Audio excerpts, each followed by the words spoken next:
بسم اللہ الرحمن الرحیم. السلام علیکم dear students. I hope you are all well and taking classes regularly. In the last lecture we discussed about unit number 1, ideological basis of Pakistan. I hope you all have understood the last lecture very well. Now we move on. And today we will study unit number 2, that is Pakistan movement and emergence of Pakistan. تحریک پاکستان اور پاکستان کا قیام.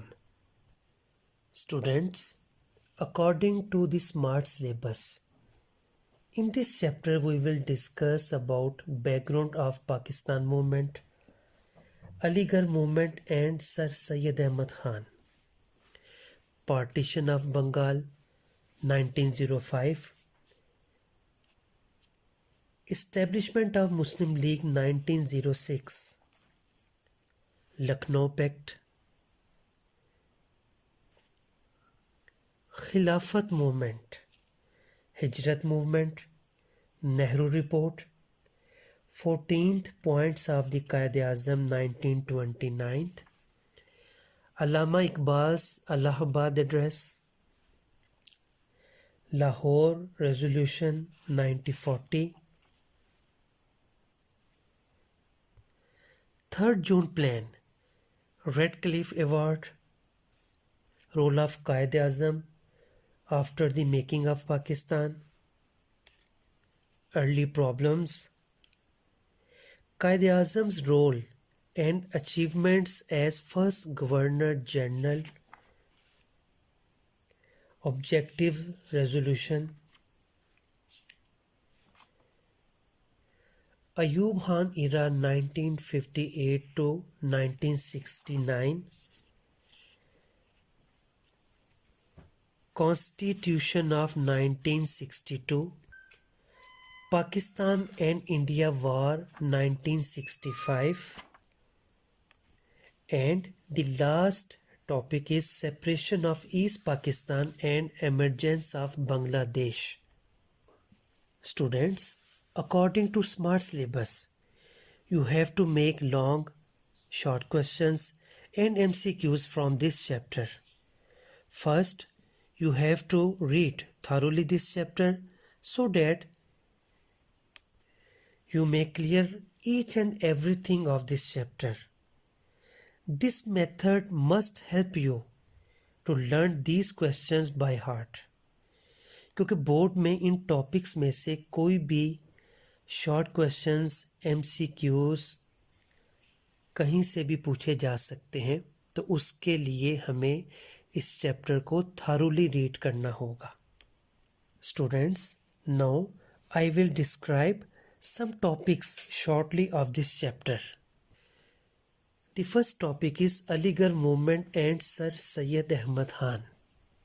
Students, تحریک علی گڑھ اور سر سید احمد خان سے related بہت سے شارٹ کویشچنز پوچھے جا سکتے ہیں، جیسا کہ سر سید احمد خان کب اور کہاں پیدا ہوئے، when and where was Sir Syed Ahmad Khan born, describe objective of علی گڑھ movement، یعنی علی گڑھ تحریک کے کیا مقاصد تھے.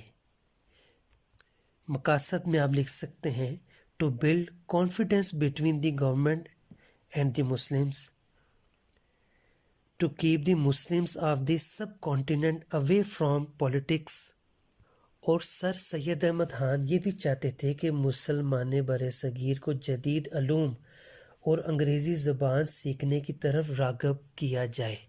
اس ٹاپک میں یہ بھی پوچھا جا سکتا ہے کہ سر سید احمد خان کی تعلیمی خدمات کیا تھیں، یعنی کہ کب انہوں نے سائنٹیفک سوسائٹی کی بنیاد رکھی. When did Sir Syed Ahmad Khan establish the scientific society? Students, اس کے ساتھ ساتھ مسلم لیگ کا قیام، اس سے ریلیٹڈ بھی شارٹ کویشچن پوچھا جا سکتا ہے کہ کب مسلم لیگ کا قیام عمل میں آیا؟ مسلم لیگ کے قیام کے اہم محرکات کیا تھے؟ محرکات میں آپ انگریزوں کا رویہ، مسلمانوں کا احساس محرومی، sense of deprivation of the Muslims, the partition of Bengal in 1905 and the reaction of Hindus، اس سے متعلق بھی ڈیٹیل لکھ سکتے ہیں۔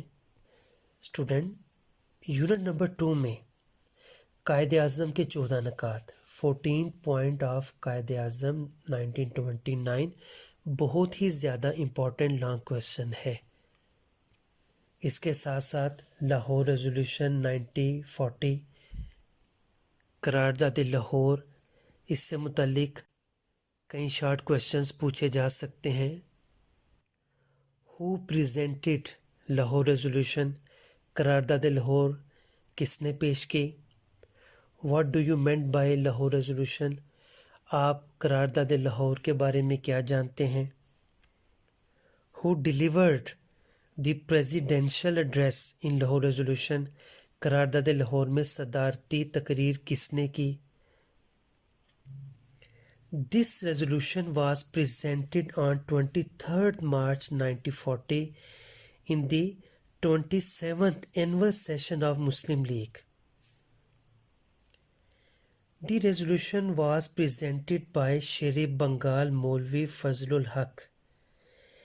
In his presidential address, Quaid-e-Azam threw light on the political problems of the Muslims and the two-nation theory. اس کے ساتھ ساتھ the most important question is role of Quaid Azam Muhammad Ali Jinnah in the making of Pakistan, یعنی قائد اعظم محمد علی جناح کی سیاسی اور آئینی کوششوں کے حوالے سے قیام پاکستان میں کیا کردار ادا کیا۔ یعنی 1913 میں قائد اعظم مسلم لیگ میں شامل ہوئے، پھر دسمبر 1916 میں مسلم لیگ اور کانگریس لکھنؤ میں ایک ساتھ اپنے اپنے سالانہ جلسے کرنے پر رضامند ہو گئیں، جسے لکھنؤ پیکٹ بھی کہا جاتا ہے۔ 1929 میں قائد اعظم نے اپنے مشہور 14 نکات پیش کیے۔ اس ٹاپک سے ریلیٹڈ بھی بہت سے شارٹ کویشچنز پوچھے جا سکتے ہیں۔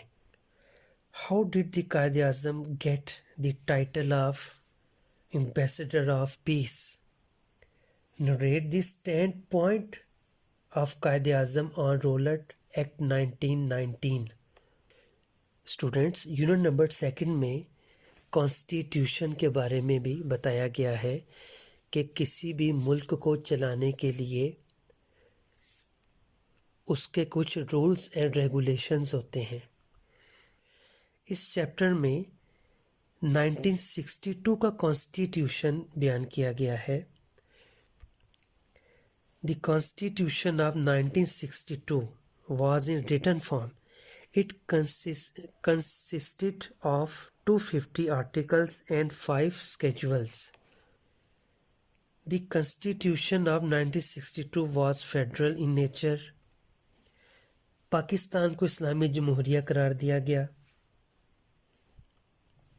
1962 کے آئین کے مطابق ملک میں صدارتی طرز حکومت رائج کیا گیا۔ 1962 کے آئین کے مطابق اسلامی دفعات، فار ایگزامپل اللہ تعالیٰ کی حاکمیت، اقتدار اعلیٰ، اللہ تعالیٰ کی امانت اور اس کا عوام کے منتخب نمائندوں کے ذریعے استعمال، پاکستان کا سربراہ کا مسلمان ہونا لازمی قرار دیا گیا۔ 1962 کے آئین میں اردو اور بنگالی دونوں کو پاکستان کی قومی زبانیں قرار دیا گیا۔ اسٹوڈینٹس، یونٹ نمبر 2 میں انڈو پاک وار 1965 بہت ہی زیادہ امپورٹنٹ کویشچن ہے۔ اس سے ریلیٹڈ بہت سے شارٹ کویشچنز پوچھے جا سکتے ہیں۔ For example, what was the role of Pakistan Navy in the War of 1965? Describe 2 causes of the War of 1965. The last topic of this chapter, separation of East Pakistan. یہ بھی ایک proper long question ہے اور اس سے related کئی short questions بھی پوچھے جا سکتے ہیں. Describe the main causes of separation of East Pakistan. What was the role of Hindu teachers in the cession of East Pakistan?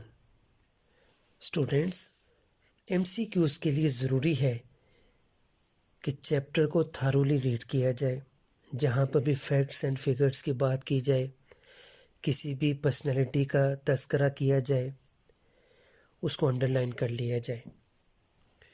Short questions میں سوالات کے جواب میں اگر صرف کسی واقعے یا لیڈر کی پیدائش کا سن بتایا ہو تو جواب میں صرف ایئر نہیں لکھنا یا اس پرسنالٹی کا ذکر نہیں کرنا، بلکہ پراپر اس کا آنسر دینا ہے.